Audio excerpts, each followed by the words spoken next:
Hola, soy Ana Raquel y te doy la bienvenida a Indómitamente, un espacio para reflexionar, aprender, hacernos preguntas y buscar respuestas que nos ayuden a construir bienestar. ¿Qué tal? Gracias por sintonizar Indómitamente.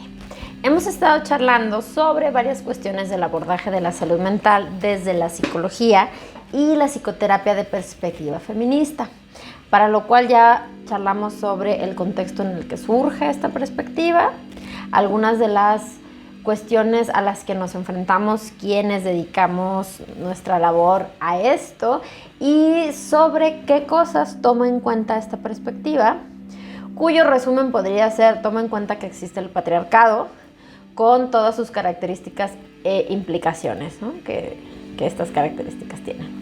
Así que hoy vamos a hablar de cómo se abordan algunas temáticas específicas desde esta perspectiva.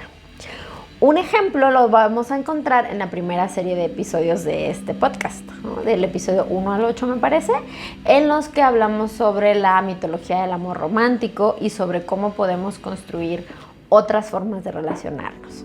Aquí hicimos un análisis de todas esas mentiras que nos han contado como si fueran verdades, ¿no? Y cómo nos han hecho creer que eso es amor, cuando en realidad es sometimiento, explotación y servidumbre gratuita.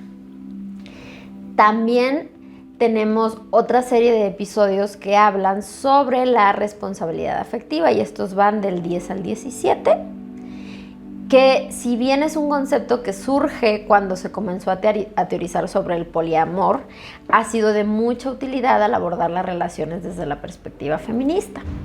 ¿Por qué? Porque nos sirve para criticar y desmontar la heterosexualidad obligatoria, el amor romántico, con toda la impunidad afectiva de la que suelen gozar tanto los hombres como la jerarquización de los afectos y de los vínculos, entre otras preciosuras, ¿no?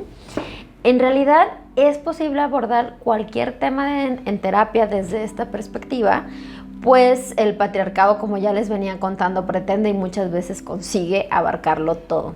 Así que siempre hay espacio y es pertinente la postura crítica del feminismo para poder hacer visible lo que históricamente ha sido invisibilizado y naturalizado.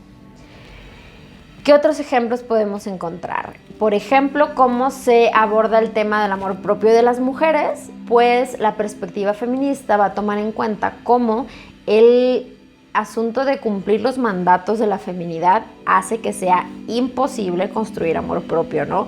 En otras palabras, una buena mujer, entre comillas, es decir, una mujer que cumple cabalmente con su rol de subordinada, madre, esposa, prestadora de servicios gratuitos perpetuos, va a ser forzosamente una mujer que no se ama a sí misma. O dicho de otro modo, para poder cumplir con lo que se espera de nosotras según nuestro rol social, es necesario, es requisito que no nos amemos. O sea, las mujeres solemos ser criadas y socializadas para no amarnos a nosotras mismas, ¿no? Y después se nos culpa por no tener amor propio y se pretende que sigamos cumpliendo con estos mandatos de la feminidad y al mismo tiempo que construyamos amor propio. Entonces, esto es una súper, ultra, mega incongruencia, pero y encontramos propuestas de la psicología y terapéuticas que lo pretenden conseguir.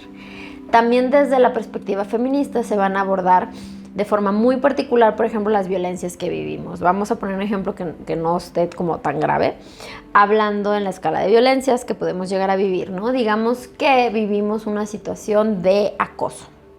Una persona nos violenta diciéndonos cosas inapropiadas, amenazantes, humillantes, ¿no? Y creo que erróneamente en algunos procesos no feministas se puede llegar a cuestionar si lo permitimos, ¿no? Si permitimos estas conductas, estas actitudes, si no las paramos a tiempo, entre comillas, si pudimos ser malinterpretadas, entre comillas también, o barbaridades por el estilo. Es decir, se nos revictimiza con cuestionamientos que insinúan, ya sea de manera directa o indirecta, que podemos ser en parte responsables o incluso culpables por la conducta del otro. Entonces, ¿Qué va a hacer la diferencia en un proceso feminista? Vamos a tomar conciencia de que nuestros límites y los de todas las personas tendrían que ser percibidos como algo que existe de manera natural y que nuestra primera obligación es respetarlos, tanto los míos como los ajenos, sin necesidad de que la otra persona me los ponga, ¿no? Entre comillas, es decir, pasar de la mentalidad de que si te dejas es tu culpa que abusen de ti o es tu responsabilidad que abusen de ti, a preguntarnos incluso por qué existe esa mentalidad, ¿no? Donde pareciera que algunas personas están autorizadas para abusar de otras, de quienes lo permiten, ¿no? De quienes no tienen su autoestima lo suficientemente alta o de quienes son inferiores o débiles o un largo y absurdísimo, etcétera, ¿no? Y pasar a la mentalidad de que mis límites son dignos de respetar por el simple hecho de que yo existo. Y si las necesito, por supuesto, generar estrategias para reconocer mis límites, los límites ajenos, y entonces empezar a hacerlos valer y respetar, sin asumir culpas ni responsabilidades de nada que no sea mío. ¿Qué más? También, por ejemplo, está el asunto de cómo entendemos el poder, ¿no? Y se trata de cuestionar esta forma en que el patriarcado nos ha hecho creer que el poder es prácticamente igual a la violencia, ¿no? Al dominio, cuando no es así en realidad. O la creencia de que todo en esta vida es una competencia, de que hay que competir, por ejemplo, por el afecto de las personas, por su atención. También la creencia de que las mujeres necesitamos obtener siempre la aprobación de los hombres para sentirnos bien, ¿no? Que tenemos que tener una pareja hombre a nuestro lado o tener crías para poder realizarnos como mujeres, ¿no? El instinto materno, ¿no? Que crecer y envejecer es sinónimo de acabose, ¿no? También está el tema, uno de mis favoritos, porque además de ser psicóloga, soy educadora menstrual, es el asunto del tabú menstrual, ¿no? La desconexión tan profunda que existe de nuestro ciclo respecto al resto de nuestra vida, ¿no? Las mentiras que nos han contado para que aprendiéramos a descalificarnos por el hecho de ser mujeres, de ser cíclicas y de ser menstruantes, como si esto implicara algún tipo de inferioridad o de irracionalidad, y que esto implica que no podemos confiar ni siquiera en lo que nuestras sensaciones e intuiciones nos están diciendo, ¿no? Tengo ya varios años diciendo allá donde puedo, ¿no? Que al feminismo le hace falta muchísima menstruación, así como a la menstruación le sigue faltando muchísimo feminismo. Y justamente creo que hoy vamos a cerrar con esta frase para poder hablar en nuestro siguiente capítulo de la relación que hay entre la ciclicidad y la salud mental desde la perspectiva feminista, ¿no? Que es como también un mundo entero, un universo entero al cual irnos adentrando. Me gustaría proponerte, para cerrar, las siguientes preguntas indómitas para que puedas reflexionar. Ahí te va. Si yo he ido a terapia, ¿qué diferencias encuentro hasta ahora en la forma de abordar los temas desde la perspectiva feminista, ¿no? Si he ido a terapia feminista o no, ¿no? ¿Cómo me explico que en las terapias convencionales, le hace patriarcales, no se hable críticamente de los mandatos sociales y de cómo influyen en la salud y experiencia de las personas, específicamente de las mujeres, ¿no? ¿A quién le sirve que esto sea así y para qué?